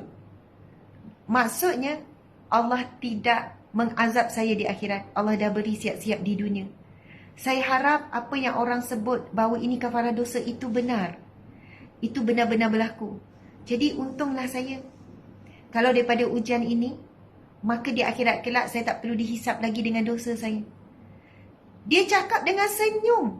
Kalau saya bayangkan dia akan jawab macam ni. Masa saya nak dengar jawapan dia, saya dengar, saya kata, ya, memang ada orang sebut ini kafarah dosa. Apa yang saya boleh buat? Saya sabar je lah. Nak macam mana? Boleh jadi apa yang... Maksudnya saya bayangkan dia sedih dengan tomahan orang. Saya bayangkan dia sedih. Saya bayangkan nak macam mana? Kita tak boleh nak tutup mulut orang. Kita tak boleh nak ni. Saya terima je lah kalau orang kata ini adalah kafarah dosa. Tak. Dia jawab dengan senyum. Dia jawab dengan senyum. Dengan tidak dipaksakan. Dan jawapan dia memang luar biasa. Alhamdulillah, saya syukur. Dengan senyum, saya syukur. Kalaulah benar apa yang dikatakan itu, saya syukur. Saya tak perlu nak menangguh hisap dosa saya di akhirat. Mudah-mudahan ujian saya sampai buta mata ini, saya dah tak boleh tengok muka saya sendiri, suami saya ni, betul-betul akan menggugurkan dosa-dosa saya. Jadi kafarah betul. Saya syukur. Alhamdulillah, ya Allah, syukur. Dia bukan di tahap redha, sabar, dia di tahap syukur. Sebab itu orang kata tahap terima ujian Allah ni, mula-mula sabar, lepas tu redha, dan tahap lebih tinggi daripada itu bersyukur dengan ujian. Ini sangat berat. Sangat susah nak sampai kedudukan makam bersyukur dengan ujian. Kita mula sabar, kemudian redha dengan ujian, nak sampai tahap syukur dengan ujian. Tapi Puan Mashi, dia tak makan masa yang lama. Sebaik dia sedar dan bermula episod mata dia tak boleh melihat, dia telah mengucapkan perkataan syukur, syukur, syukur non-stop. Masa berada di pentas dengan saya di Kedah, di kompleks Ustaz Wadi Anwar tu, saya berada di satu pentas. Kalau tuan-puan boleh tengok balik macam mana dia ucap syukur dengan senyum. Saya syukur Ustazah Allah ambil mata saya ujian ini. Dia pun sebut apa yang dia syukuri daripada ujian tu. Saya suka manja dengan suami Ustazah. Suami saya ni kalau saya nak berkepit, saya syukur sekarang bila saya dah buta, saya memang tak pernah berpisah lagi dengan suami saya. Dan dia sebenarnya dah kahwin 9 tahun belum ada anak. Ustazah, kami kahwin, tak ada anak. Ustazah, saya syukur. Rupanya ada hikmah. Saya hari ini buta mata. Boleh jadi kalau saya ada anak, saya tak boleh uruskan anak saya. Saya syukur Ustazah.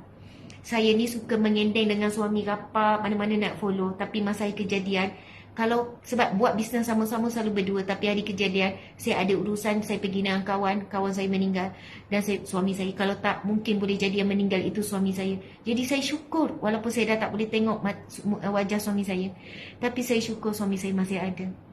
Saya syukur Ustazah, sekarang bukan suami saya hanya duduk bersama, tapi saya dimanjakan macam baby Ustazah. Saya macam bayi.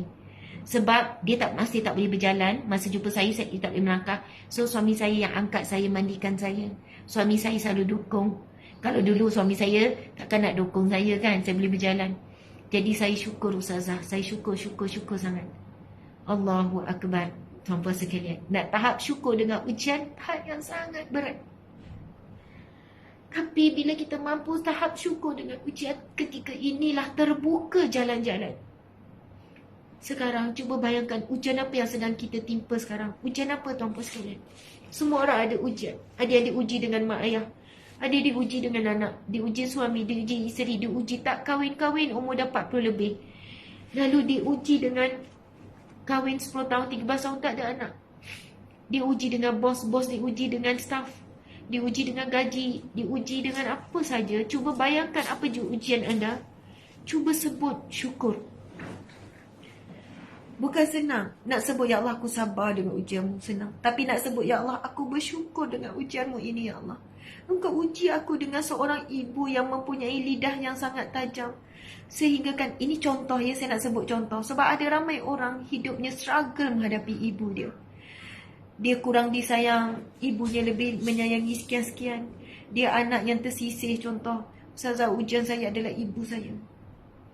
Ustazah, saya kalau diuji dengan bos saya okey, diuji kawan saya okey, diuji dengan suami saya okey. Tapi saya diuji dengan mak, yang ini saya lemah sangat.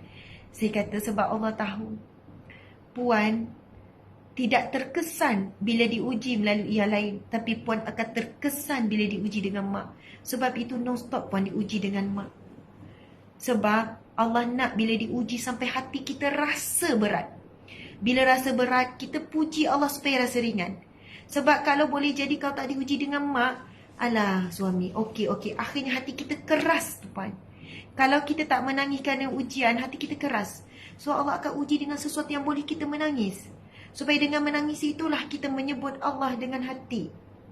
Masya Allah, Allahu Akbar. Subhanallah, muslimin muslimat yang dirahmati Allah sekalian. Sebab itu kita akan diuji dengan sesuatu yang sangat mengesankan hati kita. Kalau ujian tu tak mengesankan hati, kita akan diuji sampailah kita jumpa mana yang mengesankan. So, nak ucap syukur, ya Allah syukur engkau uji aku dengan sekian-sekian. Kerana dengan itu aku melihat begitu banyak kasih sayangmu daripada sumber-sumber yang lain. Daripada ujian ini, engkau berikan aku anak yang baik. Alhamdulillah.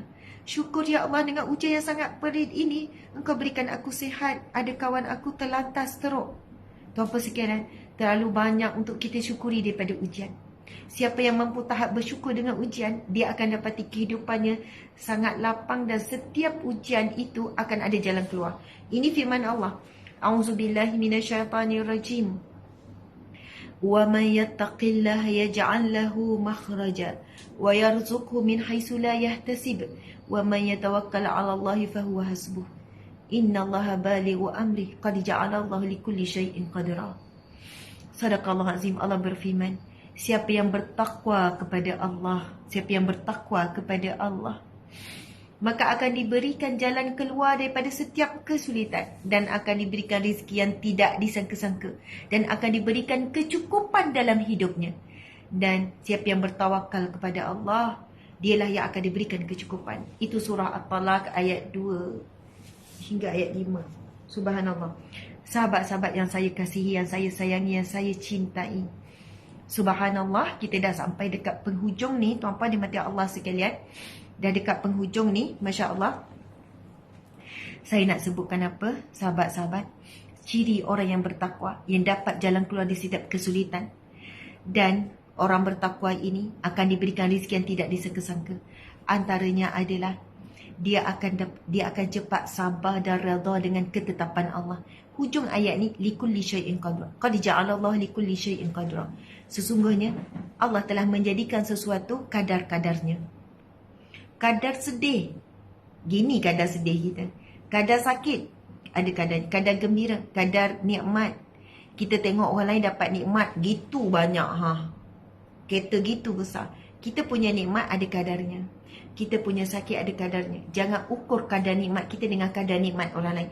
Jangan ukur kadar ujian kita dengan kadar ujian orang lain. Kenapa orang tu okey, aku ujian macam ni. Jangan ukur. Allah sebut qad ja'alallahu likulli syai'in qadra. Qad, maka ja'alallah, telah menjadikan Allah setiap sesuatu kadarnya. Sakit kita kadar macam ni, sakit orang tu kadar macam tu, gembira orang tu kadar macam ni, berjaya orang tu kadarnya begini. Maksudnya ditentukan itu oleh Allah. Maka jangan ukur, jangan buat perbandingan. Bahagia kita dengan bahagia orang lain. Bahagia kita Allah beri, bahagia kita cara berbeza. Bahagia kita kalau dapat makan Maggi, potong cili, perasan limau, kita pula suka masam, ambil asam laksa, kemudian ada telur, masak separuh, boleh makan. Oh, dah bahagia sangat dah. Oh, nikmatnya. Tapi ada orang, tak bahagia gitu. Dia bahagia bila makan steak yang mahal. Wagyu, baru dia makan bahagia. So, subhanallah, itu kadar bahagia. Ada orang bila suami cakap, I love you, bahagia sangat dah. Ada orang, I love you je ke? Tak ada hadiah. Kadar bahagia berbeza, kadar derita bahagia berbeza. Sebab dunia ini sementara, tuan-puan sekalian. Orang yang dapat hadiah yang terbaik pun gembiranya berapa lama agak-agak dia gembira? Sehari? Adakah sehari gembira? Gembira. Boleh jadi 5 minit gembira, boleh jadi ni. Semua sementara. Perasaan gembira, bahagia, derita, kecewa, semua sementara. Dunia sementara. Akhirat selama-lamanya. Macam mana lagu tu, Encik? Encik suami yang tercinta, macam mana lagu tu? Raja-raja mati, rakyat biasa mati, orang kaya mati, orang miskin mati. Lagi? Betul tu? Encik suami mati, saya pun mati, kita semua akan mati. Yang selama-lama, jangan tertipu dengan dunia sementara. Jangan buat pembandingan hidup kita dengan hidup orang lain. Kejayaan anak kita dengan kejayaan anak orang lain. Rezeki kita dengan rezeki orang lain. Jodoh kita dengan jodoh orang lain. Orang lain cepat, umur 25 dah kahwin, kita dah 35 belum kahwin. Sebab Allah dah sediakan setiap sesuatu ada kadar-kadarnya. Sebab yang selama-lamanya, yang kekal abadi di syurga. Ustazah lambat sangat tunggu kat syurga. Orang lain dah dapat nikmat kat dunia, saya belum dapat. Sekarang anda tengok apa yang orang ada dan apa yang anda tak ada. Cuba tengok pula apa yang anda ada yang tak ada orang. Cuba hitung pula. Ada mak? Ada mak, Ustazah. Ada tak kawan yang tak ada mak? Ada. Ada ayah? Ada. Ada tak kawan? Cuba buat pembandingan pula apa yang cik ada yang orang lain tak ada. Sebab kita cenderung buat pembandingan apa yang kita tak ada dan apa orang ada. Tapi bila kita tengok apa yang kita ada. Gigi ada? Ada. Ada kawan saya senyum pun tak nak, rupanya tak ada gigi. Nikmat dia ada gigi. Saya kata nikmat. Telinga ada? Ada. Ada orang pekak, lain-lain pekak, tak pernah mendengar pendengaran. Tak pernah dengar bagaimana indahnya bunyi azan. Tak pernah dengar macam mana indahnya bunyian baca Al-Quran. Dia lahir pekak. Telinga elok? Elok.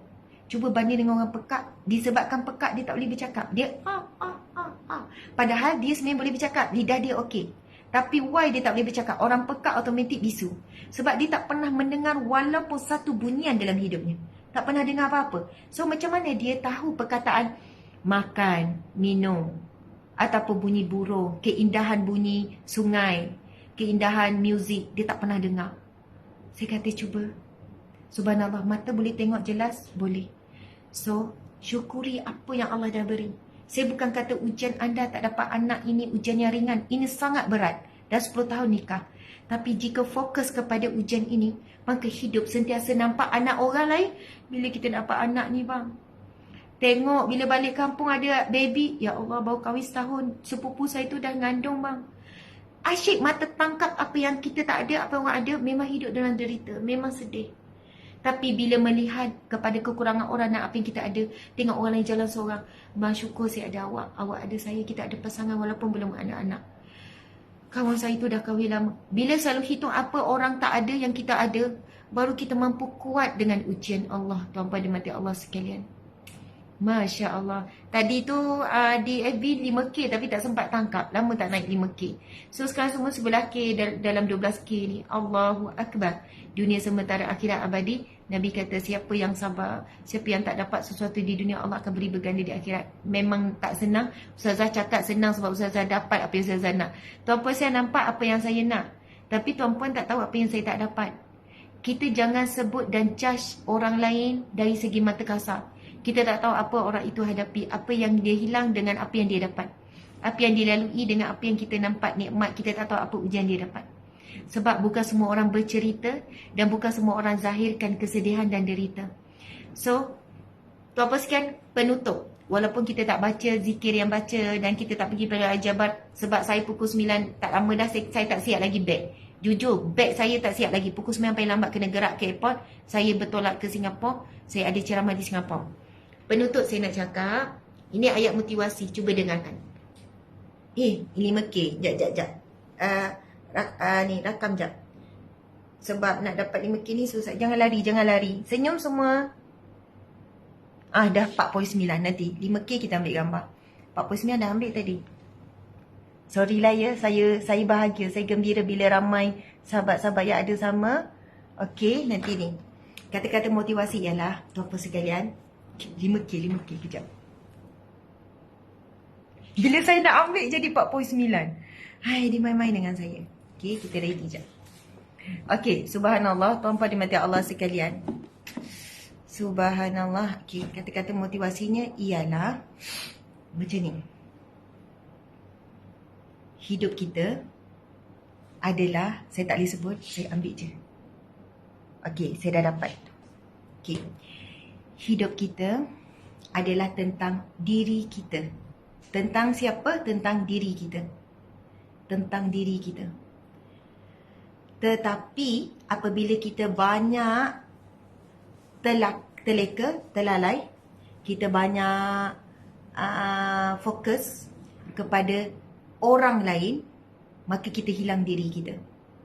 Saya cakap ni sebab ini antara ayat yang saya kuatkan diri saya akhir-akhir ni. Hidup kita adalah tentang diri kita. Tentang diri kita. Jangan lalaikan tentang hidup orang lain. Bukan bermaksud tak ambil tahu pasal anak, suami. Bang, hidup saya tentang saya. Awak buat hal awak. Anak-anak sekalian, hidup Umi tentang Umi. Masak sendiri, siap jaga diri sendiri. Okey, Umi nak fokus. Tak, bukan begitu. Dengar dulu. Hidup kita adalah tentang diri kita. Bukan tentang orang lain. Okey, dengar dulu. Apa maksud saya lah? Apapun ujian yang datang melalui suami, anak, kawan, kerja, rezeki, apa sahaja.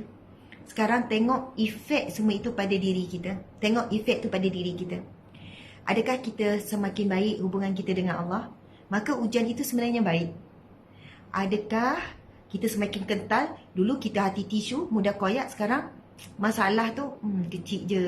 Sebab kita dah naik dah stage kita. Ujian tu, dulu ujian macam ni nangis. Sekarang ujian macam ni dah tak nangis lah. Ujian kita dah naik level tinggi lagi. Lagi kental. Kita makin tenang. Maksudnya dulu tak banyak beramal dengan zikir sebab ujian, so kita banyak zikir. Sekarang kita pakaian lagi bagus, tutup aurat dah makin bagus. Dulu tak pakai sarung tangan, asyik nampak lengan je. Dulu tak pakai stocking. Sekarang walaupun bergaya, pakai blouse cantik, pakai tudung gulung-gulung, tapi dah pakai stocking. Semalam tadi kami ada cari barang, pergi shopping complex. Saya tengok comel sangat penampilan tu. Dia pakai semua elok, tutup, tapi dia pandai bergaya. Ibu muda, anak 3 lepas tu mengandung, dengan pakai baju. Saya kata, lepas tu kan, saya puji, saya kata, cantiknya penampilan puan. Bergaya, ada kelas, tutup aurat dengan sempurna. So bergaya tak ada masalah. Saya suka tengok tudung dia apa semua, bergaya. Ni saya kata yang suka tengok, comel, nampak fresh, segar. Gitu. So tak ada masalah berfacial, yang penting sederhana, cantik. Tak ada masalah nak bercantik. Dan yang tak boleh adalah tabarruj, berlebihan dalam bercantik.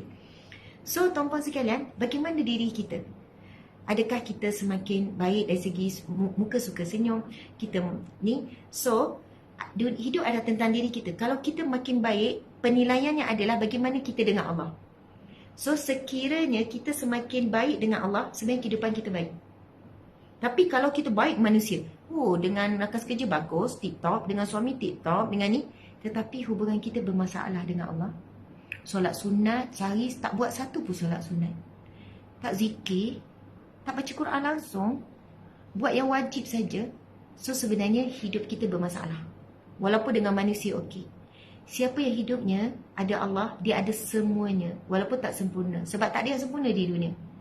Tapi kalau semuanya sempurna, lekat semua ada, tapi dia bermasalah hubungan dengan Allah. Nak tahu bermasalah atau tidak? Ada lagi larangan Allah, dia terangan langgar. perintah Allah dia belum buat. So, dia ada masalah.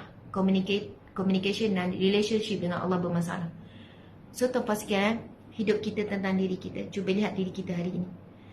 Kalau kita nak beri penentuan hidup kita dengan manusia, abang, kenapa? Apa lagi kurang saya, abang? Apa lagi? Saya jaga diri saya jaga awak, saya masak. Apa lagi? Kenapa, abang? Nak tanya anak, kenapa nak macam ni nak? Kamu tak nampak ke pengorbanan mak? Contoh ya. Nak tanya kawan, nak tanya ni. Akhirnya, tak cukup kita menilai diri kita dengan Allah. Sebab hablum minallah wa hablum minan nas. Kalau kita baik hubungan dengan Allah, insya-Allah kita akan baik hubungan manusia. Kalau hubungan dengan manusia kita problem, bermaksud kita ada masalah hubungan dengan Allah. Sebab hubungan manusia kena seiring dengan hubungan dengan Allah. Bukannya jaga solat, jaga aurat, jaga ni, tetapi mulut maki hamun dengan manusia. No. Sebab mulut yang maki hamun, walaupun tulis bukan cakap, bermaksud dia dicatat dosa. So, dia ada masalah dengan Allah. Sebab itu, bila kita ada masalah dengan manusia, sebenarnya dia akan kesan hubungan kita dengan Allah. Sebab kita melakukan sesuatu yang Allah tak suka. Allah tak suka kita menghina, mencaci maki manusia lain. Allahu Akbar. Subhanallah. Jadi, bila kita fokus perbaiki diri kita, automatik dunia kita akan berubah. Bila kita lihat dosa orang lain, kita bayang dosa kita. Bila kita lihat aib orang lain, kita bayang aib diri kita. Bila kita tengok ada orang terbuka luas aibnya di media sosial, kita tu istighfar, ya Allah, aku buat dosa juga tapi Engkau tutup aibku, ya Allah, terima kasih ya Allah. Jiran pun tak tahu apa yang kita buat kat rumah. Kalau jiran tahu, jiran pun tak ngaku jiran. Rupanya kat rumah, kalau kat luar tu, Assalamualaikum, lemah lembut. Rupanya kat rumah, suara bertempik je halilintar. Terkejut tu. Kan kalau ikan pun sesak nafas. Contohlah kan kat rumah saya pun ada ikan, ada akuarium. Maksudnya aib kita ni, subhanallah. Alhamdulillah. Bukannya bila tengok aib orang lain, seronok baca komen. Muka kau, pada muka kau. Itulah bla bla bla. Tapi bila tengok aib orang dibuka, ada asbab Allah buka aib dia. Dan ada asbab Allah masih tutup aib kita. Jangan bergembira dengan aib orang yang terbuka. Tapi saya nak sebut hati-hati. Hati-hati. Jangan selesa apabila aib kita sentiasa ditutup oleh Allah, orang sampai kita selesa dengan maksiat. Saya pernah dengar kalam ulama disebut begini. Seseorang yang selesa dengan maksiatnya dan sentiasa ditutup oleh Allah akan aibnya, bimbang jika ia berterusan kerana selesa. Sebab apa yang dibuat tu orang tak nampak, orang tak tahu. Satu hari Allah akan buka aib dia. Saya ulang lagi sekali. Berhati-hati. Jangan selesa dengan aib ataupun dosa maksiat kita buat secara sembunyi ataupun adalah dengan terangan kawan, tetapi ia tidak didedahkan. Jangan selesa. Kalau kita selesa sehingga kan menyebabkan kita berterusan buat maksiat, sebab maksiat kita buat tu tak ada orang nampak, dibimbangi satu hari akan terbuka aib dan dosa maksiat kita buat walaupun sembunyi. Why, tuan-puan sekalian? Kerana Allah melihat kita tak berhenti buat maksiat tu. Kerana asbab orang tak tahu. Contoh ya, ramai yang tengok video pornografi di malam hari, seorang-seorang di bilik. Bertahun-tahun dia buat maksiat tersebut, sampai buat masturbation. Kita tahu perbuatan itu haram. Dia menjadi makruh bila ada keadaan lain, keadaan tertentu. Saya tak nak kupas dari segi hukum. Lalu dia selesa buat tu. Dan sehingga kan bila selalu melakukan perbuatan haram tersebut, dia akan efek kepada hubungan isteri, hubungan dengan suami, hubungan sekeliling. Fokus dia pun lagi, dia akan ada efek. Maksiat dia akan ada efek. Tuan-tuan, maksiat bila buat pada mata, efek pada mata. Mata selalu melihat benda yang buruk. Mata selalu menampak keburukan orang. Mata kalau baca Quran tak boleh nak lama. Sebab mata tu dah penuh dengan maksiat mata. Telinga kalau selalu dengar maksiat pun sama. Dia cenderung untuk buat maksiat je. Dia susah nak dengar. Panggilan Allah, hayya Allah solat, susah nak sahut. Rasa jauh je panggilan tu. Lepas tu maksiat hati. Bila mata dengan telinga dia pergi pada hati, hati jadi kotor terus. Tuan-puan dimati Allah sekalian. Jadi berhati-hati maksiat dan aib yang tersembunyi. Kalau kita selesa disebabkan tak ada orang tahu, lalu berterusanlah kita dah tempoh yang lama, dibimbangi Allah buka aib tu. Cukuplah amaran tersebut sebagai satu peringatan supaya kita boleh stop walaupun maksiat sembunyi dan orang tak tahu. Allahu Akbar. Na'udzubillahi min zalik. Na'udzubillahi min zalik. Subhanallah. Ya, kita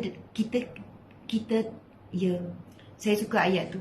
Bila ada orang yang terbuka aibnya di media sosial semua, doakan, ya Allah, kesian dia ya Allah, keadilanmu sedang ditegakkan. Kita bukan nak membela si pelaku, tidak, bukan membela, tapi kita muhasabah diri. Ya Allah, keadilan sedang ditegakkan. Tak apalah tak sebut keadilan tu, cuma kalau saya bila lihat, ajar diri kita lihat aib orang terbuka, terus reflect pada diri, ya Allah, aku banyak aib tapi engkau tutup. Janganlah sampai peringkat engkau buka juga aibku ya Allah. Aku tidak mampu menanggungnya ya Allah. Faham ya? Faham? Bukannya kita nampak aib orang terbuka, kita pun seronok dengan aib tu. Bila dibicarakan sampai ke mahkamah, memang akan terbuka, tuan-puan sekalian. Jadi berdoalah zuriat keturunan kita tak diuji sampai aib dibuka. Na'udzubillah min zalik. Tuan-puan dimati Allah sekalian, terima kasih banyak-banyak. Jangan salah faham. Ada yang tulis faham, saya syukur. Faham Ustazah, Alhamdulillah. Sebab, ya, nak bagi orang faham tak salah faham ni bukan senang. Kalau salah faham, dia boleh jadi benci. Saya tak suka Ustaz sebut macam ni. Saya kata sebenarnya maksud saya lain, tapi dia dah salah faham, dia benci saya. Saya okey je orang benci saya, tapi saya kesian bila hati orang membenci tu dia jadi sakit. Saya pernah jumpa orang depan-depan. Saya tak suka Ustazah. Saya tak suka the way you talk. Okey. Lepas tu saya lupa dah dia siapa. Tapi saya kesian kat dia sebab dia mesti hati dia sakit sebab dia tak suka saya kan. Saya tak disukai orang. Okey. Masya Allah. Alhamdulillah. Terima kasih banyak-banyak. Saya sayang semua. Wahai warga Singapura. Dah hari Jumaat yang barakah. Saya nak bagi hadiah.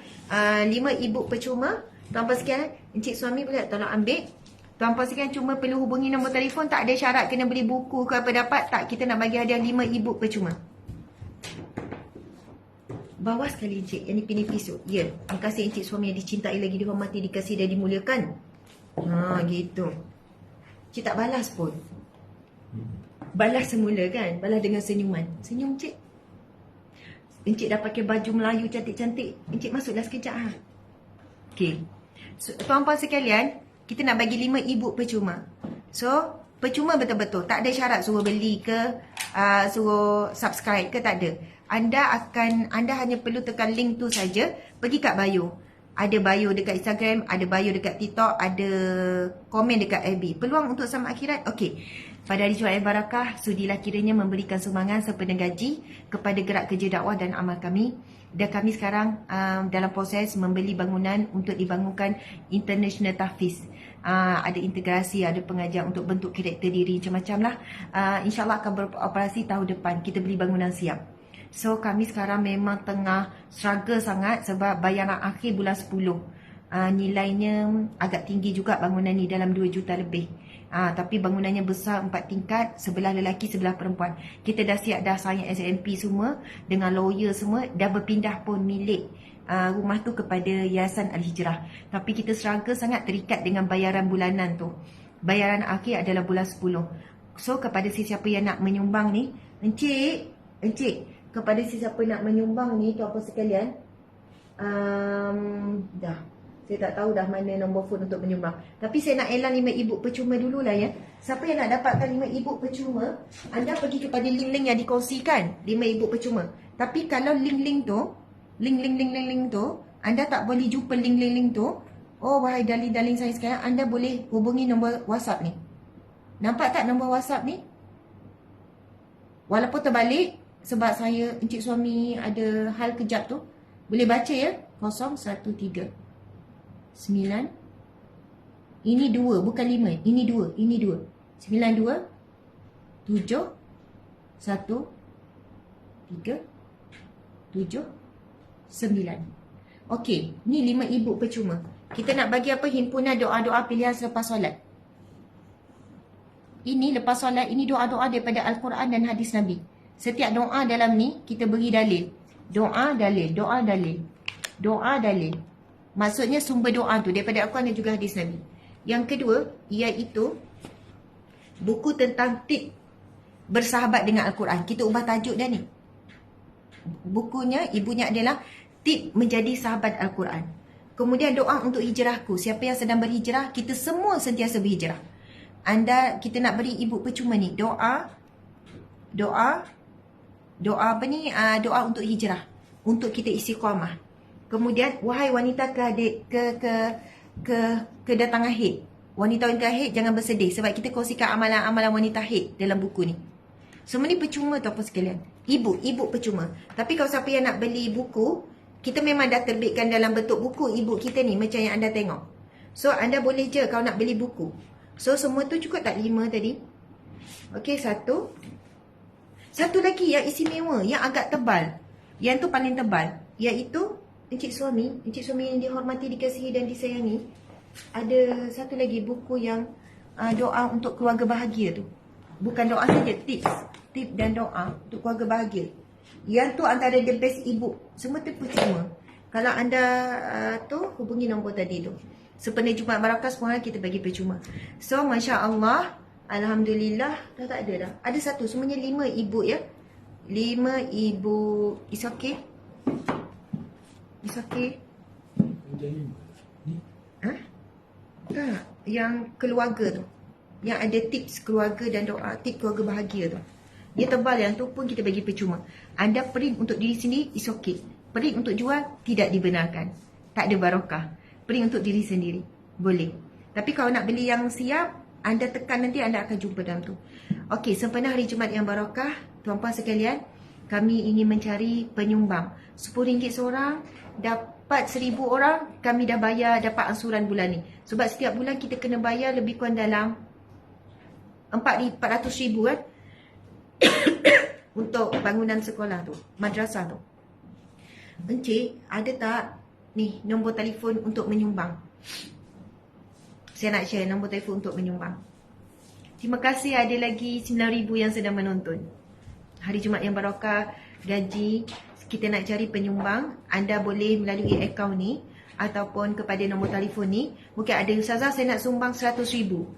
Kan? Saya tak mampu 10,000, saya mampu 100,000. So okey, anda boleh hubungi nombor telefon ni. Sebab kalau jumlah 100,000, kita kena arrange sikit lah kan. Sebab jumlah tu banyak, 100,000. Dan Alhamdulillah, ada je orang menyumbang 100,000 ni. Tak ada ini pun tak ada. Nak menyumbang 10,000, 1,000, menyumbang RM50, RM5, 50 sen. Alhamdulillah, semua itu jumlah yang sangat besar nilainya apabila kita menyumbang untuk jalan agama. So sekarang anda boleh cari sebenarnya NGO Sahabat Amal Care. Sahabat Amal Care, anda cari page Sahabat Amal Care, di sana ada nombor akaun yang dikongsikan. Jadi page ni, tim tolong dengar, biar page ni bila orang buka Sahabat Amal Care.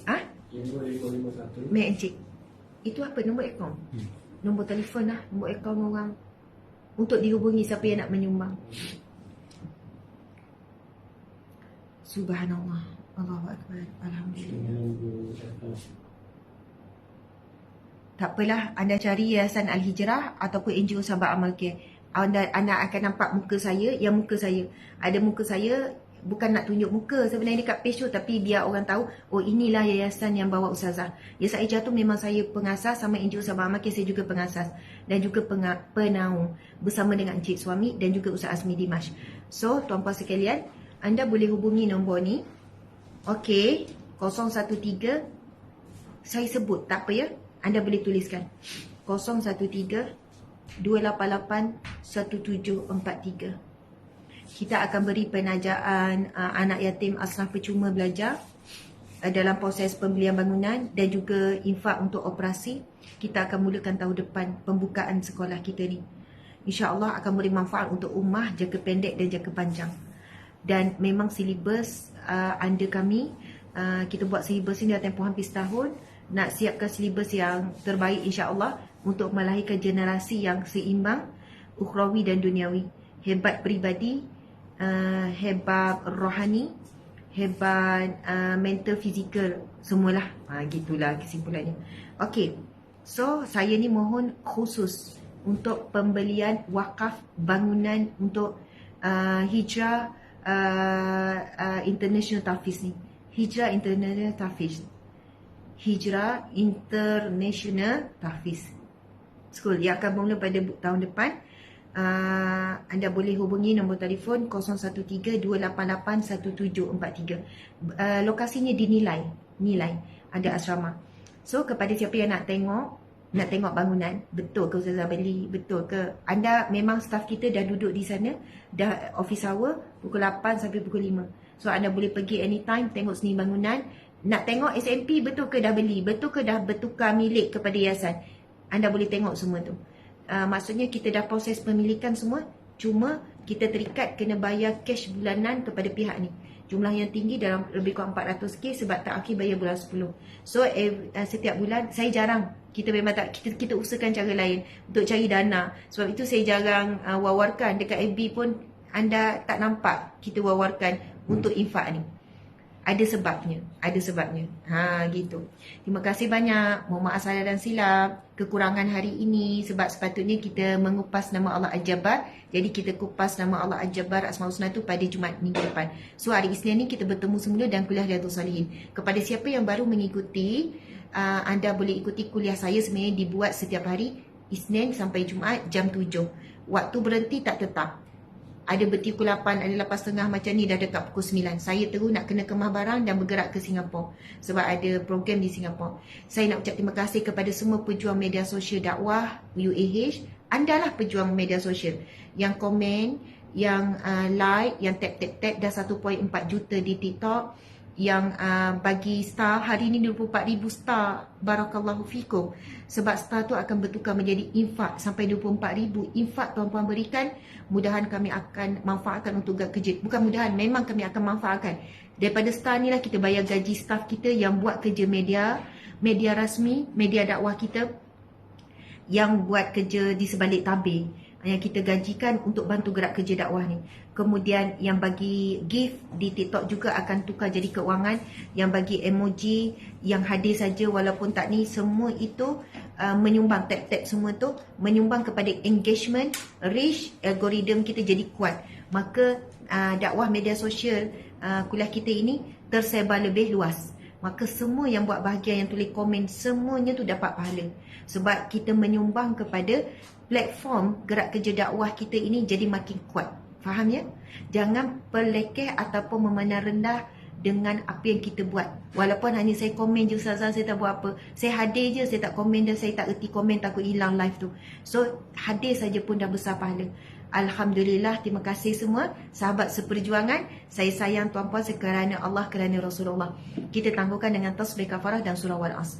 Bismillahirrahmanirrahim. Subhanakallahumma wa bihamdika asyhadu an la ilaha illa anta astaghfiruka wa atubu ilaih.